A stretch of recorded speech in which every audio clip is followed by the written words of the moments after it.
Vasudeva Sutang Devam Kamsa Chanuramardhanam Devaki Paramanandam Krishnam Bande Jagadgurum. I salute Lord Krishna, the world teacher, the son of Vasudeva, the destroyer of Kamsa and Chanura, the supreme bliss of Devaki. In the earlier session, I was talking about Rajkot, where I was there. And just now, I remember, rather I would like to mention the cutout picture of Sri Ramakrishna that we have here. Exactly the same type of cutout picture used to be in Rajkot before the construction of the new temple, and that used to be worshipped. And that used to be kept in a glass case.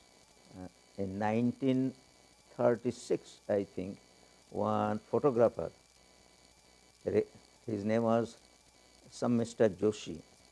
So he made that in his, what is called, in those days there's no tools and all those things. He said that I had to focus that from what is called, from the ceiling of a roof, and on the ground actually he had put the paper. In that way actually he made that picture.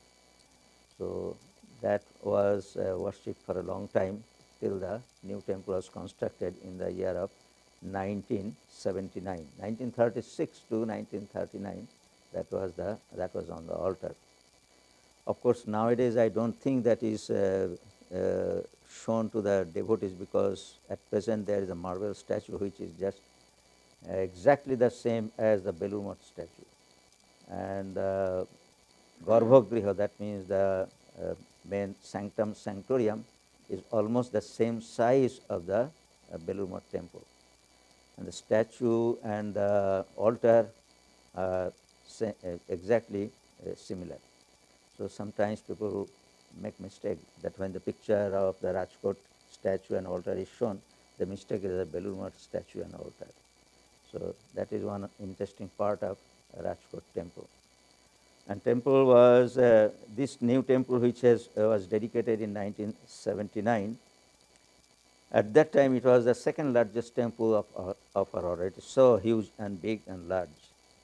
And of course, after the construction of the Madras temple, it became the third largest temple, I believe. So these are the simple things that I thought I wanted to share with you. Now, we saw that Harinath, that means Swami Turiyananda, came to Sri Ramakrishna, and under his guidance started doing spiritual practices. And then we see slowly, ultimately, Sri Ramakrishna guided him, and in that way he had the opportunity of staying. He had the opportunity of staying with Sri Ramakrishna for 6 years. So his 6 years association with Sri Ramakrishna convinced Harinath that the master was an incarnation of God. So it took some time for him to, of course others also took time, but for him it took 6 years. Hence, when the master was suffering from cancer, he could not believe that disease could really overcome him.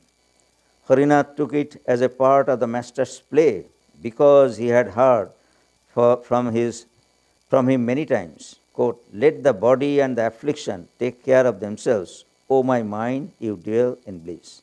So he did not believe that Sri Ramakrishna is really suffering, though he had the cancer and all those things, but he could not believe a spiritual person of the stature of an incarnation God can really suffer. Now there is an incident about that. One day at Kasipur, Harinath asked, quote, "Sir, how are you?" The master replied, quote, "Oh, I am in great pain.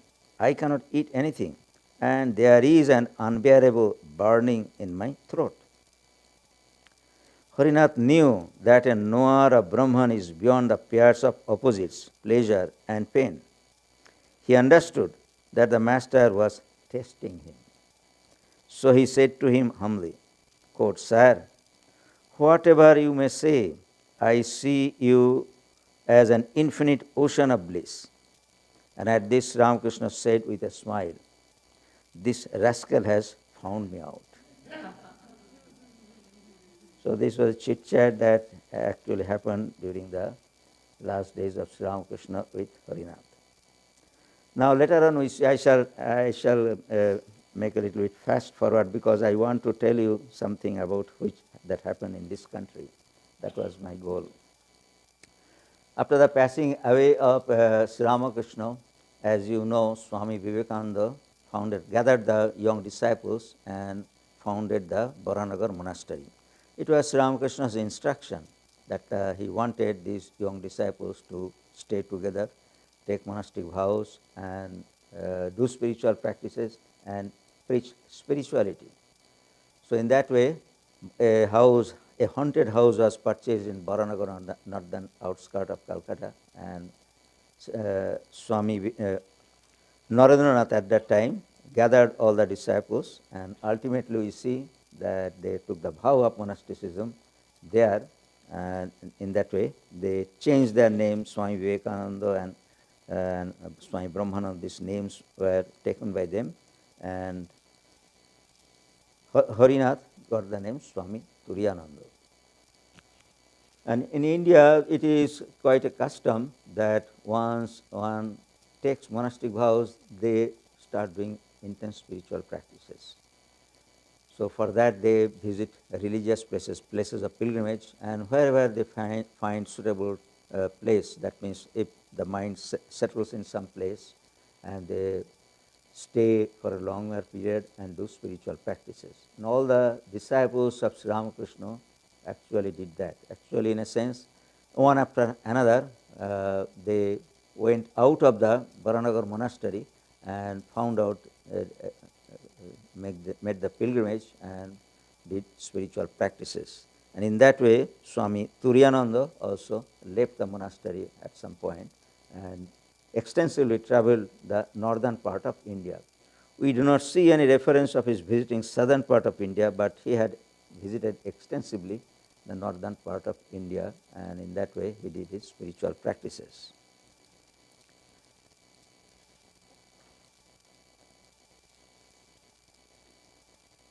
Swami, while traveling, they were mostly alone, and there are occasions also when they actually met together also. And once it so happened that Swami Turiyananda met Swami Vivekananda.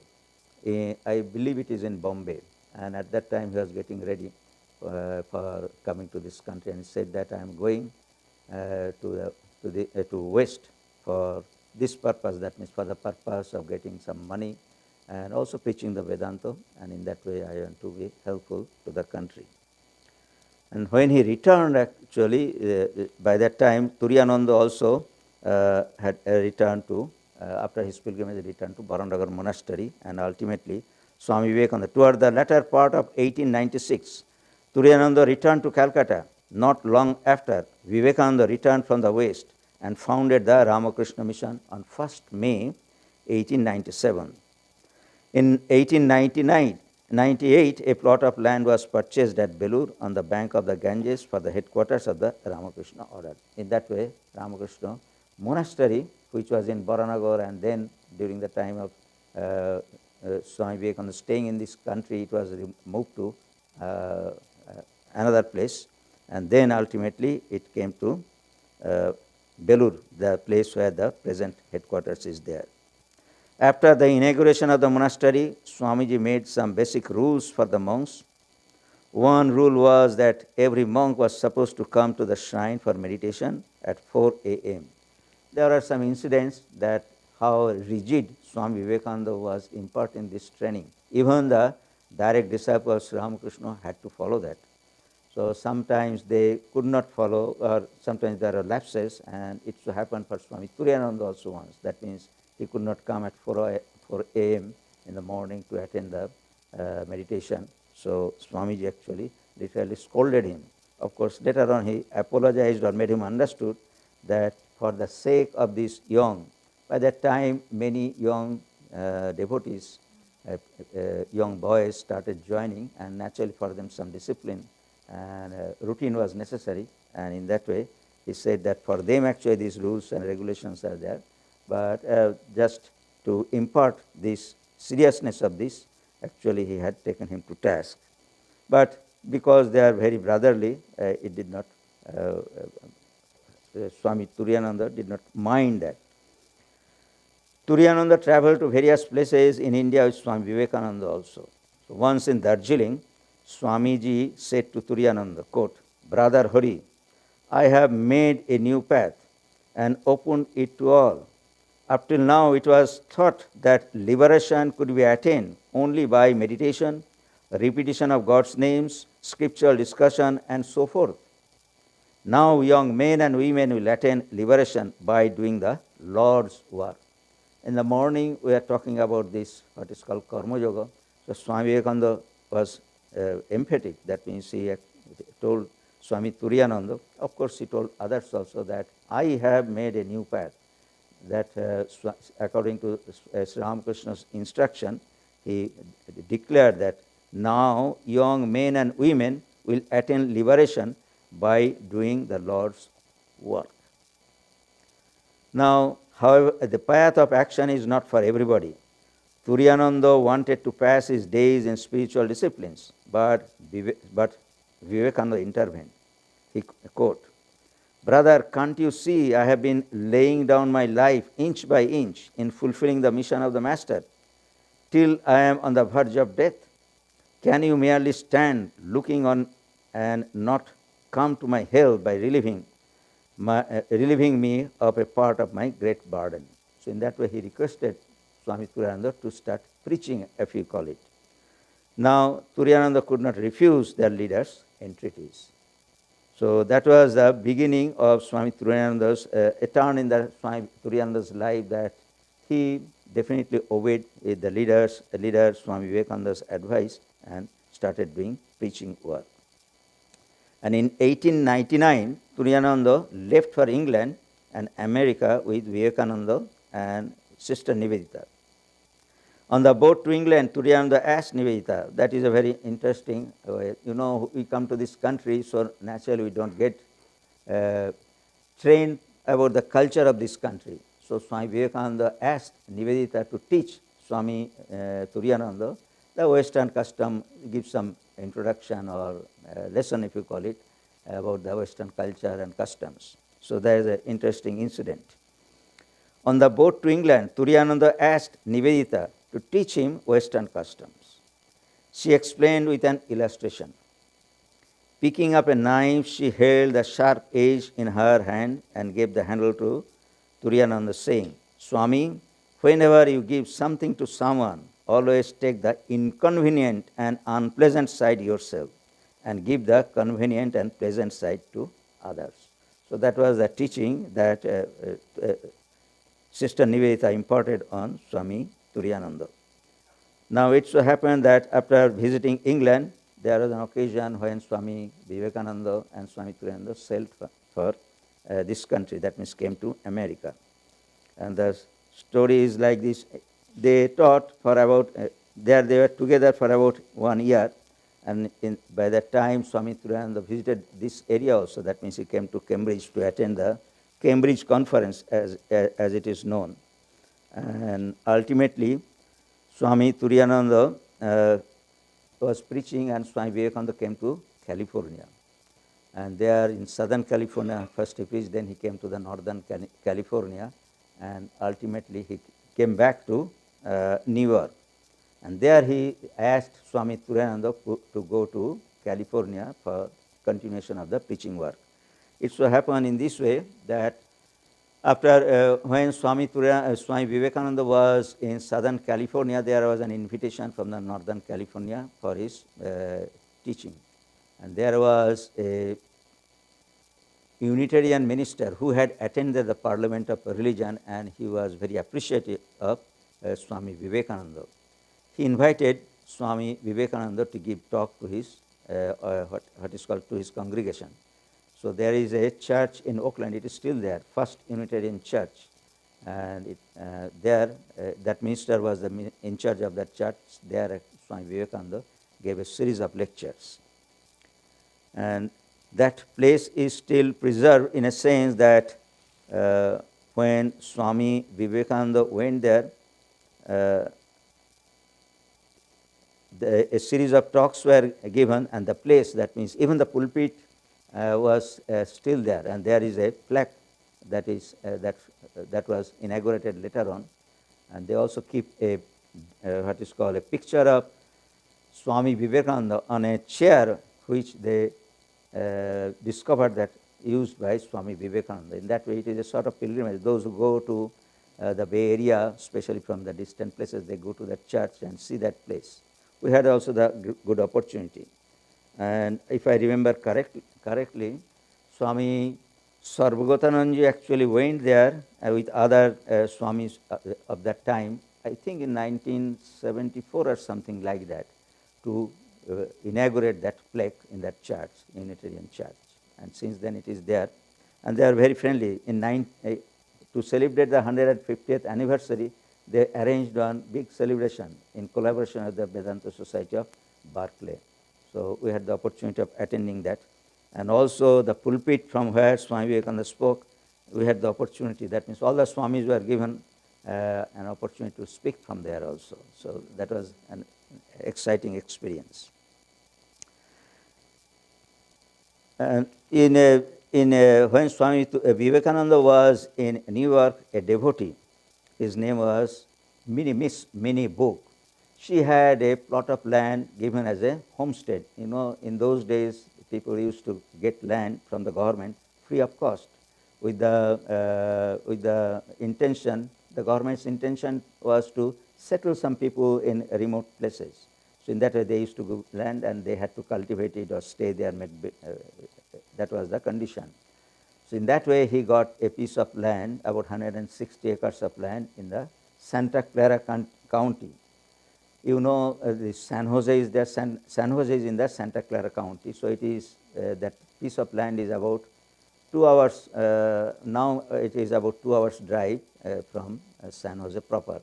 But in those days, there was no communication. That means that the only country road was there. So Swami Vivekananda accepted that. The intention of the devotee was that a permanent establishment should be made, so that the preaching of the Vedanta can be done. So Swami Vivekananda accepted that and requested Swami Turiyananda to go there and start a center.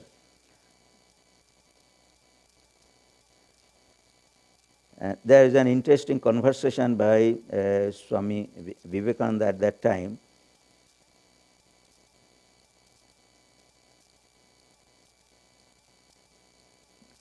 Then when Swami Turiyananda came, he first came to the Southern California, and then he came to San Francisco, and from there in a carriage actually he went there with about 12 or 15 disciples. They went there in horse carriage. And when he came to that place, that means in Shanti Ashram, he was very much upset in a sense that the place is completely barren. There is no water. And not only that, no building, nothing else, and the devotees who were there, they did not know what to do. And ultimately, one of the devotees actually said that, Swami, you do not know the spirit of the American people. So she gave money, then she had some money with her and gave that and said that we shall build whatever is necessary. In that way, from long distances, they started bringing the building materials, and first they stayed in tents, and ultimately they started building the log cabins, as they are called. So that was the beginning of the Shanti Ashram, and the ashram life began under primitive condition: no running water, no electricity, no bathroom facilities.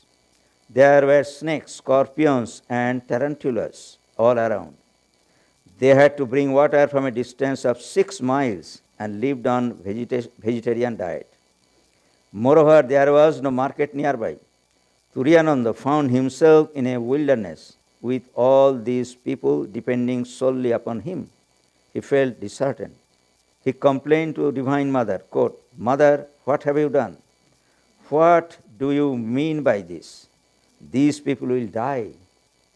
No shelter, no water. What shall they do? Mrs. Agnes Stanley immediately said to him, that means in that way when he was really very upset, that lady said, quote, Swami, why are you dejected? Have you lost faith in her? You have less faith than even baby. That means there was one young devotee, her name was Ida Ansel. So saying, she emptied her purse in his lap. Turiyananda now caught a glimpse of the enterprising American mind. These students came from the old pioneer stock and were not about to be cowed by hardships. Turiyananda was delighted to hear the bold words of his student. He said to her, quote, you are right. Mother will protect us. How great is your faith. Your name henceforth will be Shraddha, one who has firm faith in God. So in that way, it was the what is called that Shanti Ashram started. Now Turiyananda named the retreat Shanti Ashram, the abode of peace. Everyone worked hard to create a spiritual atmosphere there. First, they built the meditation cabin and gradually added more cabins for the ashram members. Although there was an informal daily routine in the ashrama, one day someone suggested that formal rules be set. Turiyananda replied, quote, why do you want rules? Is not everything going on nicely and orderly without formal rules?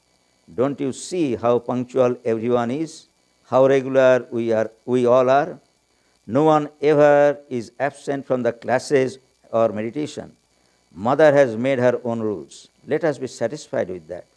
Why should we make rules of our own? Let there be freedom, but no license. That is mother's way of ruling. We have no organization, but see how organized we are. This kind of organization is lasting, but all other kinds of organization break up in time. So in this way, actually, the center started. I would like to tell you about that because you know with what type of hardship that ashrama was built. The location of the ashram still is in that condition. That means it is still far away from nearest habitation. And it takes about from our place it takes about three hours. That means from Sacramento it takes about 3 hours to reach that place. Even in the modern time, there are road is there in the forest, and also from San Francisco and San Jose also it takes about 2.5 hours from each of those places. Their road is a little better, you can say, and that way that place is accessible. And there is one observatory there, very famous observatory, Mount Leak, not too far from there, but definitely about an hour. Probably it is between San Jose and Shanti Ashram. The location will be of the observatory will be there. So that is that was there at that time, and they had to go through that route in those days. It so happened that Swami Turiyananda, we shall come to that story, that Swami Turiyananda lived there for about 18 months. And later on, he thought that he needed to go and see Swami Vivekananda again, and then he thought that he will come back. And it did not happen, but he built up that place in this way, and when he had left, he left the responsibility with one devotee who became his disciple, Brahmachari Gurudas. Then of course Swami Turiyananda came and he took over, but he did not live there. That means he lived in San Francisco and started the Vedanta Society of Northern California as it is today. And he himself built one temple which is known as Old Temple now. So let us see how Swami Turiyananda actually managed the routine every day. Every morning at 5 o'clock, Turiyananda would wake the members of the retreat with his melodious chanting. He and the men would then take their baths at a well some distance from the main camp. There is a water hole still there, but it is not sufficient, that is the point. And also the place is not very, it is a drought-prone area. Around the property there are ranches, but the the cows or the cattle of the ranches needs to be, they require to be moved from one ranch to another for the sake of water. In summer there is no water there. So for the cows even, actually they had to move them. But later on, at present, actually the surrounding land has been bought by the government as a protection of the natural habitat or something like that. Fish and Game Department of the state of California has bought. But this property, which mini book actually donated, that is still under Vedanta Society of Northern California. So, this routine was followed both in summer and winter. In winter, they would build fire in meditation room and meditate there for an hour. But in summer, they meditated under the trees. When they entered the shrine, everyone carried a cushion to sit and remove their shoes.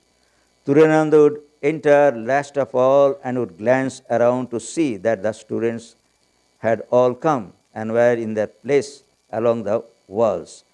He would chant in Sanskrit before and after meditation, which created a deep spiritual atmosphere. A few cabins were built for a separate lodging. That means men lived in one area and women lived in another area. There was a kitchen area and also a cabin for Swami Turiyananda. That means the Swami who is in charge. And in that way it functioned. And at central location, there used to be a meditation cabin. And all those things were there, but in the year of 1953, I think, there was a forest fire. And forest fire actually encroached or passed through that property and burnt out all the cabins, except the meditation cabin. So later on, the remnants of the other cabins were there. From above that, some cabins were built up. Now there are 3 cabins, and this meditation cabin somehow or other was untouched by the fire. So the original meditation cabin is still there, and the present system is like this. Nobody lives there because it is so inhospitable place. But Vedanta Society of Northern California, every year on the last Saturday of April, they organize one retreat for the devotees. So from all over this country, and especially from the California, devotees go. We also go, and our devotees also go. In that way, they have a day-long retreat there. The difficulty is that there is no electricity, no water, everything has to be carried. And they sent one advance party of devotees who set up tents. And under the tent, actually, they have this type of retreat. That means in the morning there is puja inside that meditation cabin. Then there is lunch. Lunch we need to carry. That means we have to carry our lunch with ourselves. There is no, they cannot provide because of the facilities are not there. And after lunch, actually, they give a tour to that property. Tour in a sense, that means historically where Swami Turiyananda lived, where he preached, and what events used to happen. In that way, they have found out after the fire the locations, and in that way they keep marks there. And somebody amongst the devotees or the monastic members who are conversant with those with that location, they give a tour, and in that way they can see how they used to function in those days. And after this tour, there is the main session of the retreat starts with the deliberation of the Swamis. All Swamis, that means all Swamis of the Bay Area, that means San Francisco, then Berkeley, and I also go. I actually attend, I believe, all the retreats since I came here. So, and also some guest Swamis, that means the Swamis who are from distant places, they are invited. In that way, they also come every year, and in that way, some deliberations are there, some reading is there, some songs are sung, and in that way, the day is passed in that what is called spiritual atmosphere. During Swami Turiyananda's time, the routine was like, after meditation, the women would prepare breakfast. The men would be engaged in different chores, such as carrying water from the well, chopping wood, planting vegetables, and building wooden cabins. Turiyananda took a lively interest in everything, and he participated heartily in the work. This is very important, in a sense, from the point of view of the life of Swami Turiyananda. He preached. He was essentially a meditator and also a learned person of scriptures. But when he came to Shanti Ashram, he heartily joined in the activities, physical activities of the center. The Swami would talk on various subjects and everyone joined in the conversation. But Turiyananda never allowed them to drift away from their main topic, spiritual life. After breakfast, all attended to their respective duties. They met again at 10 a.m. for 1 hour Gita class, which was followed by an hour of meditation. Swami Turiyananda's life was like this. Later on, somewhere it will come. I think Swami Brahmachari Gurudas, later known as Swami Uttarananda, has given a very graphic description of his life in his reminiscences. He wrote a series of reminiscences in Prabhupada Bharat. Later on, they are collected with Swamis in America. In that way, the book has been published. So he said that every morning Swami Turiyananda used to get up and used to chant Bhagavad Gita.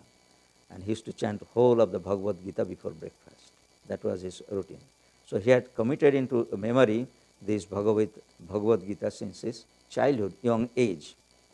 And it is said that because of his this type of what is called learning and habit, somebody asked, well, I want to learn Bhagavad Gita. In what way, what is the best way of learning Bhagavad Gita? So he said that you do like this. That means every day you take up one sloka of Bhagavad Gita and you learn by heart. And then you meditate on the meaning of that verse throughout the day. So each day you take one verse and in that way you proceed. And that is the way of, he recommended that is the way of learning Bhagavad Gita and get into the meaning of the Bhagavad Gita. At 1 p.m., they met again at 10 a.m. for 1 hour Gita class, which was followed by 1 hour of meditation. At 1 p.m., they had lunch. Then the students were free for some time. Those who wanted tea could have at 4 p.m. and at 7 p.m. supper was served. And at p.m. they started their 2-hour evening meditation. At 10 p.m., they started their 2-hour evening meditation, and at 10 p.m. all retired to their tents. So these were their daily routine in that remote area. Turiyananda kept a watchful eye on all the students and their activities. He was often seen with some disciple or other, giving advice or having fun. In the kitchen one day, the Swami found a woman testing the food to see whether salt has been added. Quote, during the cooking process, we do not test the food in India, he told her, because it is offered to the Lord. We do not cook for ourselves or the family. We cook food as an offering to God. After we have offered it to Him, it is distributed among the members of the family. So we keep our kitchen and everything connected with it very clean and holy. We take our bath, say our prayers, and put on a clean cloth before we enter the kitchen. Every act of our life must be made an offering to God. Then we shall advance spiritually. So this is a simple Indian tradition that those who have come from Indian tradition, they know. But in this country, that was not there. So she explained, the offering of the food, cooking of the food is also an act of offering, and that can be spiritualized. That is the point. Then again, there is another incident. Whenever flowers were presented to the Swami, he would place them before the picture of Sri Ramakrishna in the shrine, without smelling them and without any comment. Gurudas means Swami Uttarananda, who was a very intimate devotee of Swami Turiyananda. Gurudas asked, quote, don't you care for flowers, Swami? Oh yes, he said. Otherwise, how could I offer them to the Master? But we never smell flowers before offering them to God. That is another way of, another tradition that is followed, that he taught to them. That means smelling is considered to be a sort of what is called defilement, and so that cannot be offered to God. So that concept actually he taught to Gurudas. Once a young woman came to Shanti Ashram. She had heard that in the forest retreats in India, the students served the teacher. Quote, let the student, fuel in hand, approach a guru who is well versed in the Vedas and always devoted to Brahman. She therefore went into the forest, gathered a few sticks of dry wood, and went to Turyananda's tent. The Swami heard her approach and said, quote, yes, come in. She entered, laid the wood before him, and sat down. Turyananda understood the meaning at once and was touched at the simplicity and humility of this highly cultured young woman. So, Samitpani, that is a word that we find in the scriptures. It is said that a disciple should approach, in ancient days, that was the custom that a disciple should approach to a teacher with Samitpani, that means taking the firewood in hand. Because in those days, that was an important thing, important item for the running of the, what is called this, ashrama. So they used to come with that. And she had just learned that, and she thought that probably that is the custom. So in that way, with simple heart, she brought that.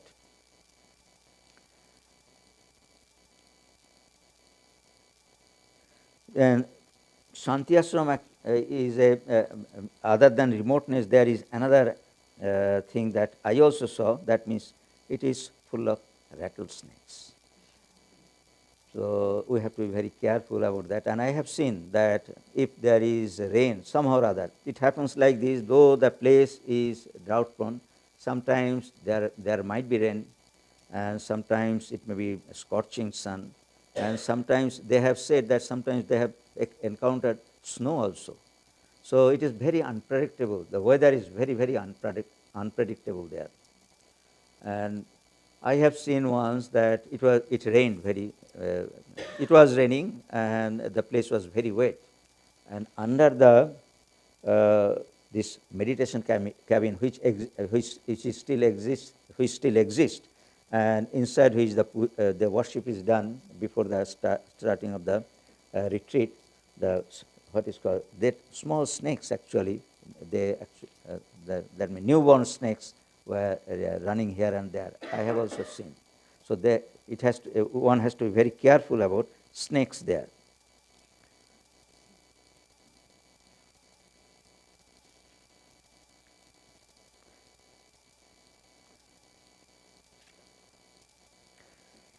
One day, someone asked the Swami why there was so much evil in the world. So these are the common questions that came from the students. They used to ask Swami Turyananda.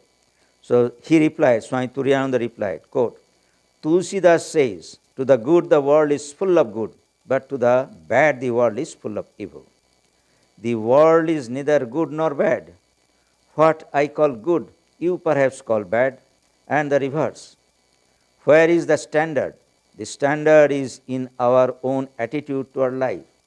Each one has its own standard, and with increased experience and insight, the standard changes.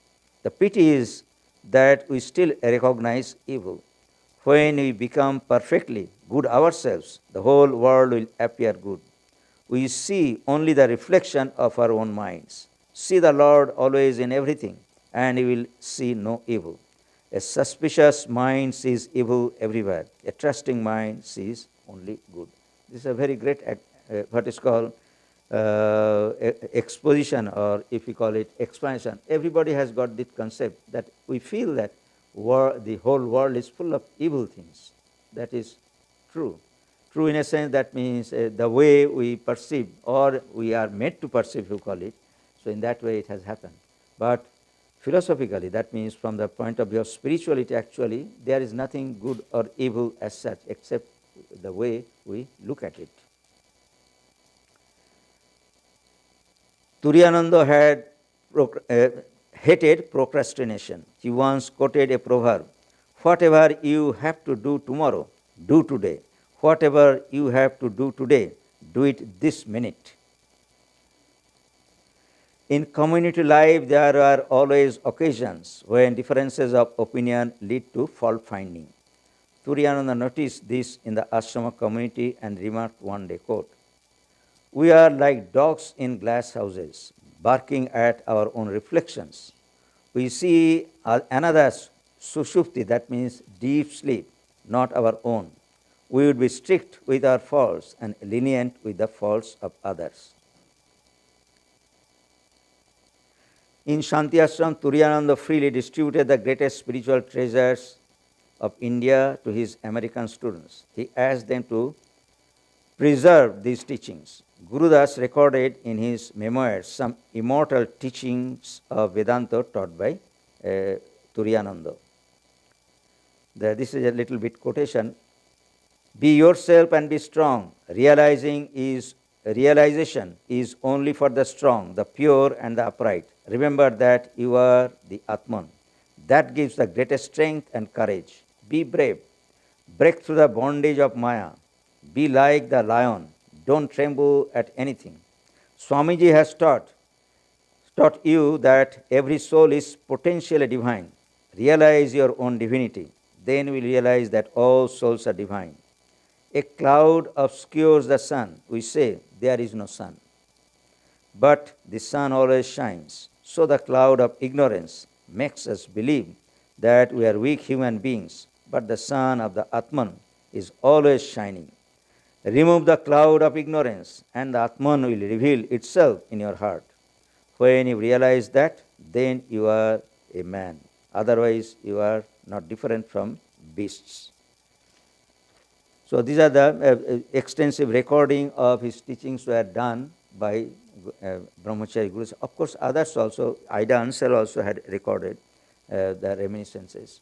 And you will find some articles in Prabuddha Bharat written by Gargi, that means Mary Louise Burke, about the Shanti Ashram. Of course, that article contains some what is called period of Swami Trigunatitananda also. But Swami Trigunatitananda, he after the incidents are like this, after in Shanti Ashram it is like this, he fell ill. After rigorous work in Shanti Ashram, Swami Trigunatitananda fell ill. And he came for some time and stayed in in San Francisco, again went back, and again actually he was very much, he had a strong desire to return to India. What was the purpose? Purpose was to see Swami Vivekananda once. That was his intense desire. So others understood that it will be appropriate for him, it will be refreshing for him to visit India once and then come back.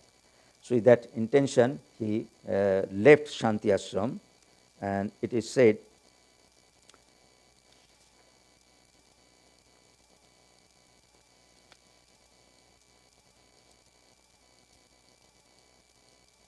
there are some incidents that happened when Swami Turiyananda had taken this decision.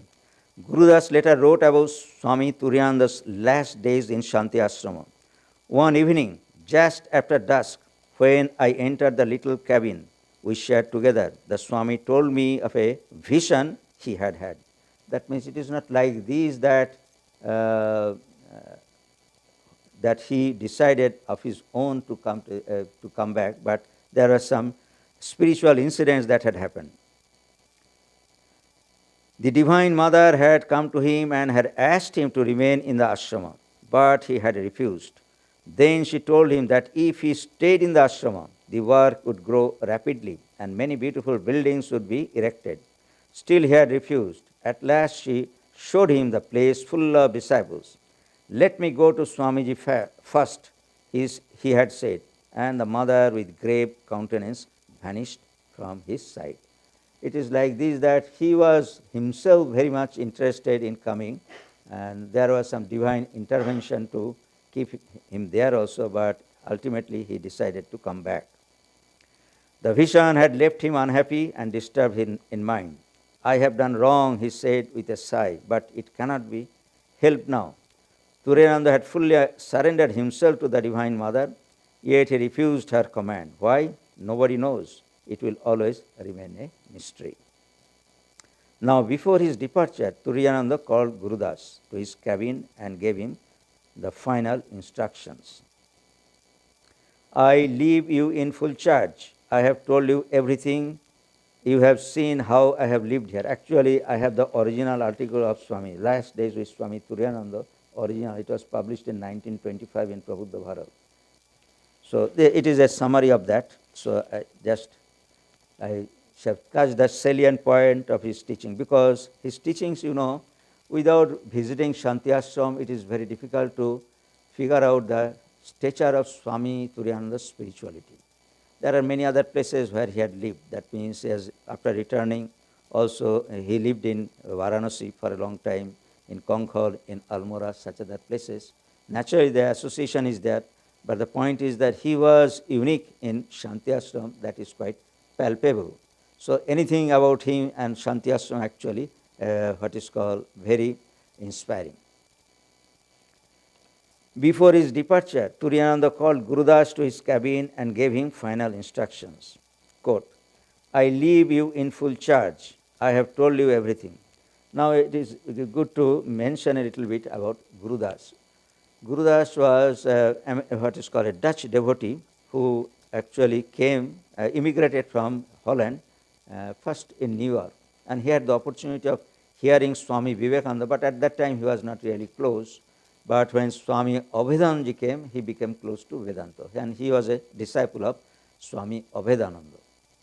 And later on, when Swami Turiyananda took over the charge of the Shanti Ashram, he was advised to join there because of his temperament. That means he was also a person who was a meditative type. That means he loved quietness, do intense spiritual practice, and in that way he became a very good companion of Swami Turiyananda. And he always lived with him as long as Swami Turiyananda was in Shanti Ashram. So this is the parting time that Gurudas has noted from Shanti Ashram. When Swami Turiyananda left, these are the parting instructions. Quote, I leave you in full charge. I have told you everything. You have seen how I have lived here. Now try to do the same. Depend on Mother for everything. Trust in her, and she will guide you. One thing remember, never boss anyone. Look upon all alike. Treat all alike. No favorites. Hear all and be just. These are the very simple instructions for running one's center. That means in this country, that was the basic principles through which actually we can impart spiritual training. Then Swami began to chant Om, Om, Om. His body rhythmically rocked to and fro. After a few moments, he suddenly stopped and, straightening himself, said with great force, quote, control your passions, anger, jealousy, pride, and never speak ill of others behind their backs. Let everything be open and free. When anything has to be done, always be the first to do it. Others will follow. But unless you do it first, no one will. You know how I have done all kinds of physical work here only for that reason. He was, as I told you, that he was not meant for this type of hard work, physical hard work. Though at the young age he was very strong, but because of his intense spiritual practices, that means meditation and all those things, his health actually deteriorated. So he was not fit, but he was adept in meditation and scriptures. So that was his main teaching. But still, in this ashram, when it was necessary for the running of the center, actually he joined everybody to do hard work at that time. Then Gurudas asked, quote, but what about the classes, Swami? What shall I teach? I am student myself. Turiyananda replied, quote, don't you know yet, my boy, that it is life that counts? Life creates life. Serve, serve, serve. That is the great teaching. Be humble. Be the servant of all. Only he who knows how to serve is fit to rule. But you have studied many years. Teach what you know. As you give out, so you will receive. So this is this instruction to Gurudas. Gurudas naturally was very uncomfortable in a sense that capability about his, that was the reason of his, what is called, that was why he was not comfortable to become the head of the center, if you call it that, leader of the group. So he frankly asked Swami Turiyananda how actually I should live and how actually I should guide others. So these are the basic teachings. That means he said that you have seen the life and you have seen in what way I have actually managed everything. You just follow the same tradition, and in that way you do. Then scripture knowledge. It was definitely very difficult for Swami Otulananda, that means Gurudas, to teach. Then he said that whatever you have learned, you just share with others, and automatically you see that you are being refilled. Swami Gurudas ventured. Then again Gurudas said, when you are gone, we will be like sheep without a shepherd. Then Turiyananda said, but I will be with you in spirit. That was his last saying. Turiyananda left Shanti Ashram in late May 1902 and set sail for India from San Francisco on 6 June. He had stayed 2 years and 9 months in the United States. That in that way, that means about 18 months, I believe, if you calculate, it will be 18 months in Shanti Ashram, then sometime in New York, and sometimes in this area, and sometimes in Southern California, and a few months in San Francisco. In that way, the time is divided. But most of his time, we see that he had spent in Shanti Ashram. So these about 18 months had been spent, of this about 18 months had been spent in Shanti Ashram. This is the story of Swami Turiyananda in Shanti Ashram. It is 1902, I think that he, yes, May. Turiyananda left Shanti Ashram in late May 1902. Now, the first leg of Turiyananda's trip from San Francisco to Burma was uneventful. So he boarded a ship. And they actually were so gracious on Swami Turiyananda that they gave him first-class passage. In those days, it was quite luxurious. So he got that passage and was coming, and he came to Rangoon. That story is here. Let me read from here. He was very eager to see Vivekananda again. Tragically, however, during the voyage from Rangoon to Calcutta, he learned from a fellow passenger's newspaper that Swamiji had passed away on 4th July 1902. It was a terrible shock, and it completely changed his plans for future work. He decided that he would not return to the West, but instead would spend the remaining part of his life in meditation and austerity. Burning with renunciation, he threw his expensive Western clothes and his precious watch into the ocean. He lost all interest in work and even in the bare necessities of life. So in that way, actually, he returned to India after his stay in this country. Now, when his boat reached Calcutta on 14 July, Saradananda and a number of monks came to the pier to receive Turiyananda and bring him to Belur. When Turiyananda disembarked, he put his arms around Saradananda and burst into tears. Turiyananda lived with other disciples of the master at Belur for about 3 months. He never boasted of his work in America. That means he never looked that he ever actually lived in this country when he returned.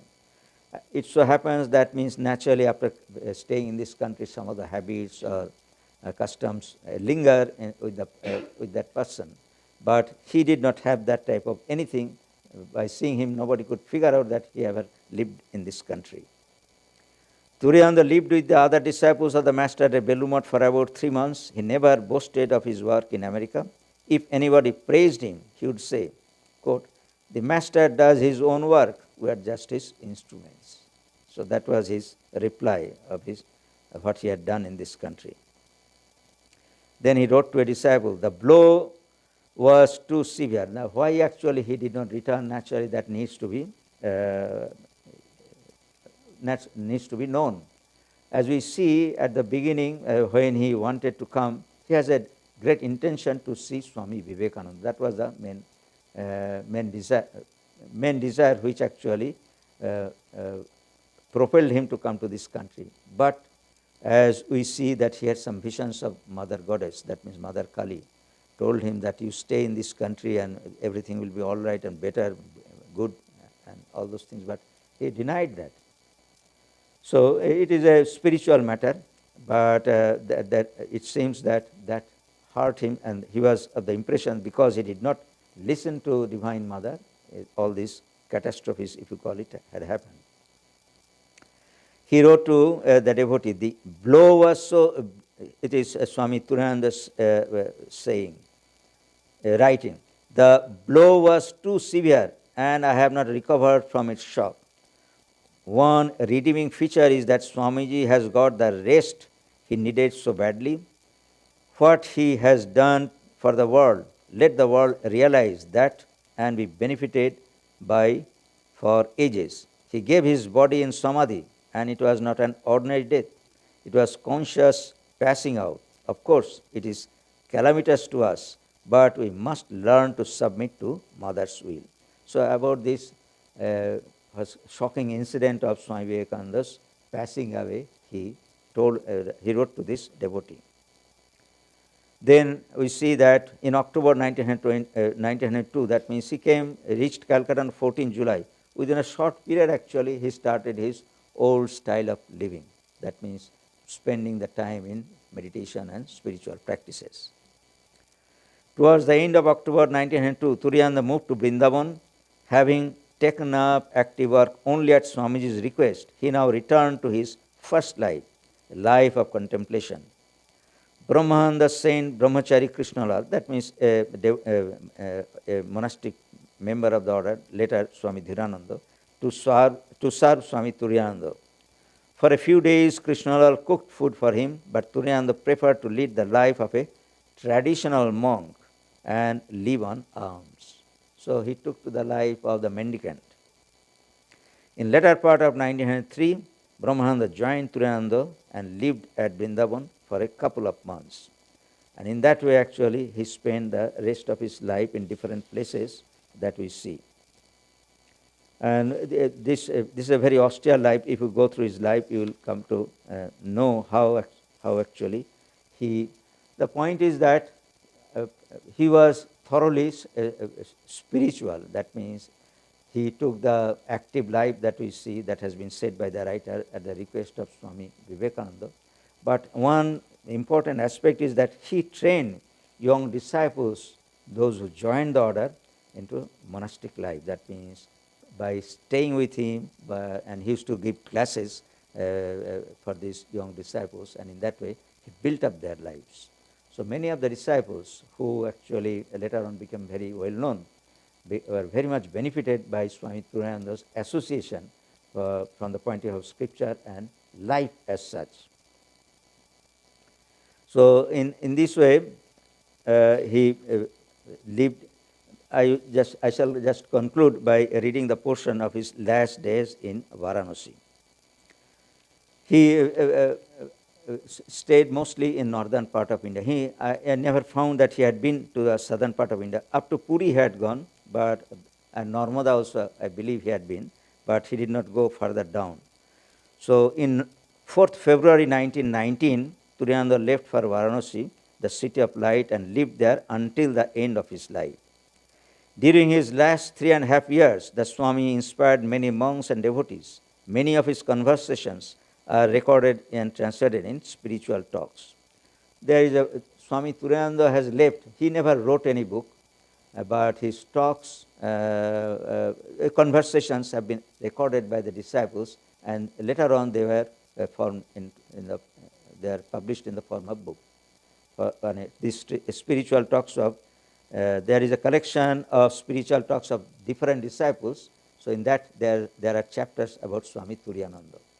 And also another thing is that he used to give contact, those who used to write to him and used to ask any spiritual question or some scriptural thing, he used to reply patiently. That means very clearly he used to give his what is called opinion or his explanation of those things. And they are really treasures.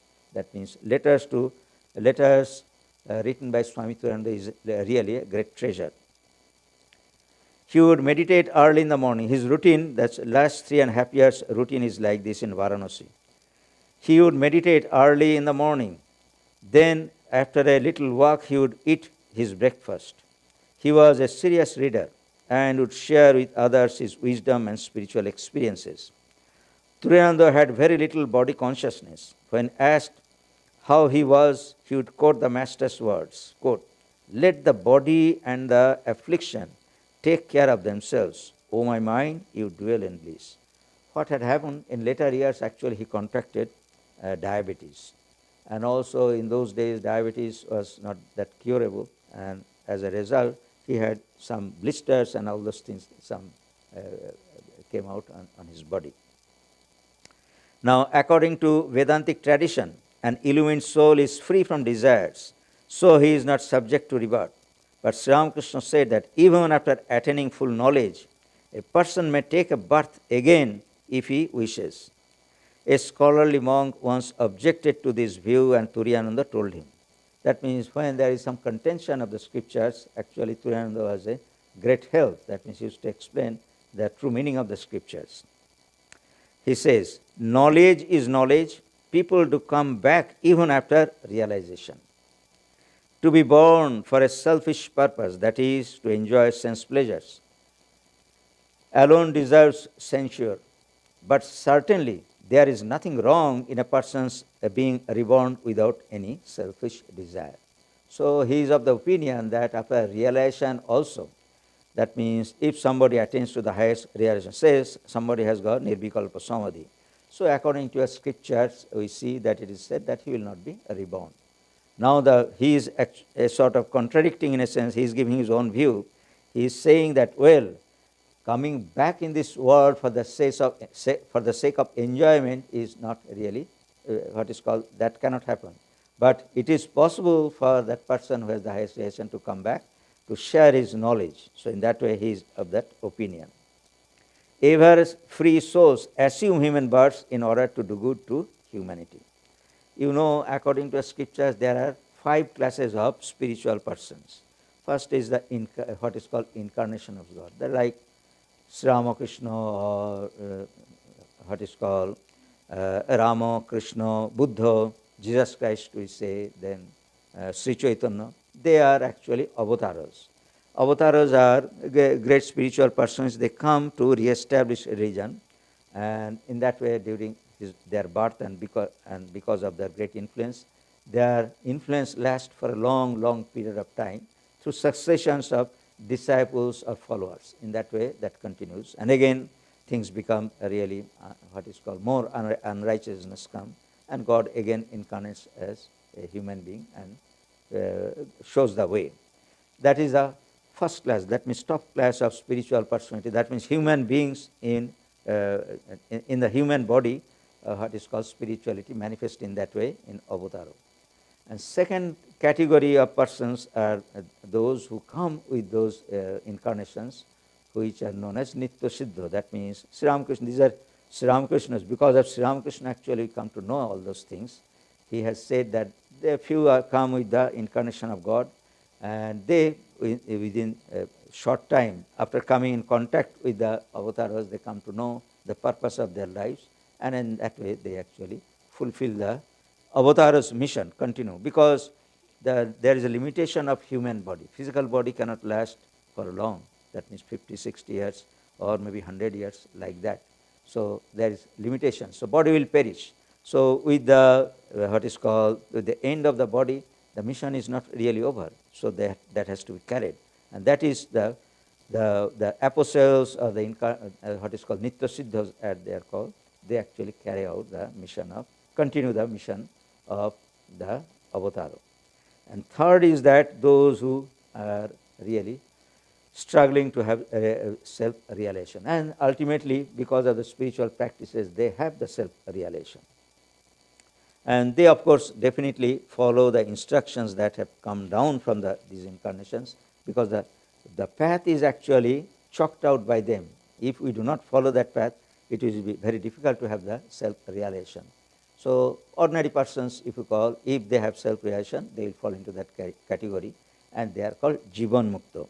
So he is saying about them that Swami Turiyananda is pointing out to that yes, if somebody has the self-realization, naturally, if he does not do anything, after death he will not be born again. But he can be born, he can, if he wishes, he can be born, that soul can be born again if he wants to do good things. Bad things will not be possible for him. Bad things means that may enjoyment, sense pleasures. That is his opinion. And these are the what is called first, second, third, and fourth categories are those who are really struggling. That means probably there is a chance that they may be successful. Probably it will take several lives for them also. It may happen in that way. So all the seekers of spirituality are divided into these categories that we find in the scriptures. But Sri Ramakrishna, in many places, he has said that, well, if somebody have the realization, that means self-realization, for ordinary persons, that means those who are not in the category of avataro or nitya siddha, and lesser category of persons, if they have the self-realization, actually that is the end of their life. That means they will not be born again. And not only that, their self-realization will happen in this way, probably because of the, if you call it, shock of the self-realization, their body will perish then and there. It may happen like that. So there is a little danger in the practice of spirituality that we see that has been, that is a caution. But let that also happen. That may be the great desire, that may be the desire of the devotees. The reason is this, that is a great, what is called, point of discussion in our scriptures. Why that should happen, that is important to know also. The point is this is a very, the simplistic explanation is this, that without desire actually one cannot have the self-realization. If you have some desire, that is considered, we can ourselves perceive that will drag the mind towards the world, that means worldly things, because desire actually a sort of distraction. And if we overcome desire, so naturally we have the realization. That means desireless mind only can have the self-realization. It will be perfect and pure. Now the point is that if somebody has attained to that state, naturally all the desires have been put back. That means they have been overcome. So if there is no desire, there is no point of having a body. So that is the point. So naturally ordinary person, when becomes desireless, will forget everything, and he will be merged into that joy or whatever the experience comes. And in that way, the reminiscences of the past, desire and whatever good, even good desires, actually will be left over.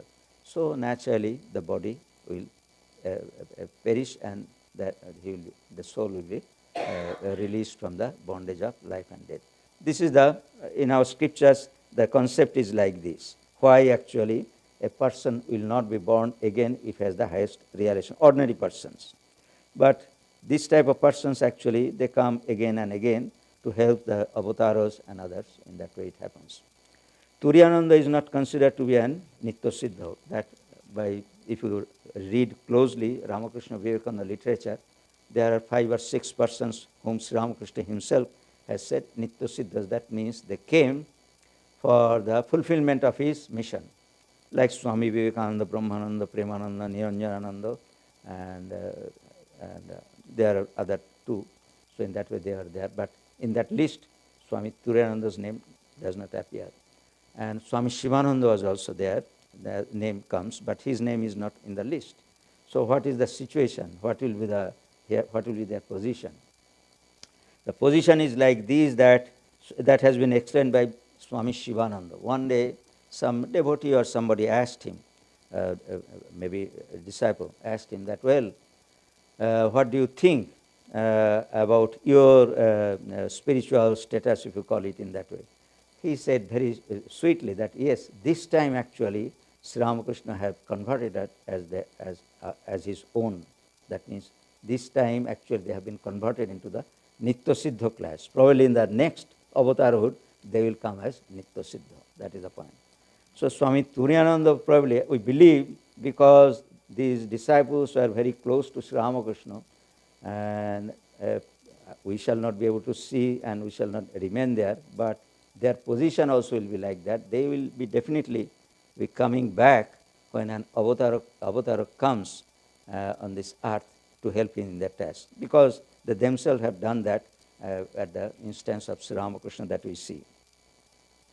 So these are the routine that he had followed, and just how the end came. It is like this.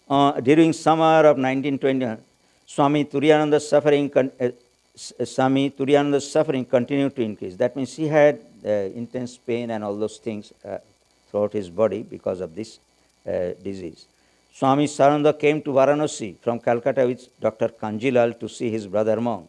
The same year, the best surgeon of Varanasi operated Turiyananda, removing a large carbuncle and much of the tissue surrounding it. That there are stories about when these surgeries used to be done. In those days, it was very crude type of surgery because the surgery was not that advanced. But Swami Turiyananda refused to have this, what is called that, the chloroform. So he said that, well, you just tell me when you apply your knife, I shall withdraw my mind from the body, and then you do your surgery and let me know when actually it is done. Then I shall bring back my mind. Actually, he demonstrated that. It had happened 1 or 2 times, and ultimately once it so happened that the doctor put the knife to take out some pus or something like that. But at that time he actually was very much affected. That means he shook up. He shouted. Then the doctor said, what had happened? He said that, well, you did not tell me early that you are putting the knife on my body. So in that way, he had that capacity that we see. In mid-1922, he suffered from another carbuncle. This operation was the last one. Turiyananda's entire back became infected and gangrene set in. The doctors lost hope. Swami Turiyananda passed away at 6:45 p.m. on 21st July 1922, the night before his death. He said to his attendants, quote, "Tomorrow is the last day." Towards the end, he chanted, "Om Ramakrishna, Om Ramakrishna." Then he asked an attendant to help him sit up. With folded hands, he saluted the master and then drank a little holy water. He then summed up his life's experience, quote, "Everything is real. Brahman is real. The world is real. The world is Brahman. The life force is established in truth. Hail Ramakrishna, hail Ramakrishna. Say that he is the embodiment of truth and embodiment of knowledge." Then he recited up Upanishad Mantram along with Akhandananda. You know, at the beginning I told that Swami Akhandananda and Swami Turiyananda were boyfriends. That means they went to school together and they became monk together. And at the time of death, actually, they came together, that we see. Then he recited an Upanishad mantram along with Akhandananda. Sattam Gnanam Anantam Brahma. Brahman is truth, knowledge, and infinity. Slowly he closed his eyes as if merging into Brahman. So Sri Ramakrishna had once remarked, that is the end lines of this biography. Sri Ramakrishna had once remarked about Turiyananda. He comes of that transcendent region whence name and form are manifested. Swami Turiyananda justified his name, which means transcendental bliss. Truly, he tasted the bliss of transcendental Brahman, and he shared that with each of all. He was a true mystic and silently transformed many lives in the East and the West. Turiyananda was indeed an awakener of souls. His fiery words to his students were, quote, "Clench your fists and say, I will conquer, now or never. Make that your motto. Even in this life, I must see God. That is the only way. Never postpone." So that was the last message, if you call it, or the message that he has left for us. What was the 5th category? Did I say 5th? Because there were 5 and I think... All right, avatars. God, maybe one first. Right. Then there's incarnations. Then actually what is called Nitya Siddhas. Then Jivan Muktas. And then ordinary strugglers. That means those who are still struggling, not reach the goal. Does it count 5? They count 5. Huh? They do count 5. All right, 4 is, I think, right way of With saying God, so that. that God is the first category, and All right. then 4. So I could substantiate myself. Thank you very much.